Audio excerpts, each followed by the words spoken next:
আসসালামু আলাইকুম। জি বলেন। আপনি জানেন বাংলাদেশে আদমশুমারি শুরু হয়েছে, তো আপনার পরিবারের সদস্য সংখ্যা কয়জন সেটা আমরা গণনা করতে এসেছি। জি বলেন। জি, আপনার নামটা? দিনমজুর। না, মানে আপনার পেশা না, আপনার নাম। আমার নামই দিনমজুর। আপনি কি বিবাহিত? জি। কয় বছর হচ্ছে বিয়ে করেছেন? 1 বছর। আপনার কি বাচ্চা আছে? জি 2 জন। মানে আমি 2 বিয়ে করেছি। ও আচ্ছা। আপনার স্ত্রীর নাম? ছোটজন না বড়জন? বড়জন? কেয়ামত। কিয়ামত। আর ছোটজন? তুফান। ও তুফান। আপনার সন্তানের নাম? ছোটজন একটা না বড়জন একটা? কিয়ামত জনেরটা? ঝড়। ঝড়। আর তুফানেরটা? সিডর।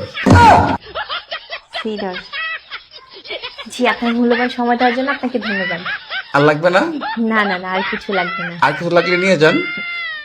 না না, তাহলে ভিতরে একটা চা খেয়ে যান। এখানে বেশিক্ষণ থাকলে সমস্যা আছে। না না না না, আর কিছুই লাগবে না। আপনাকে অসংখ্য ধন্যবাদ, ভালো থাকবেন।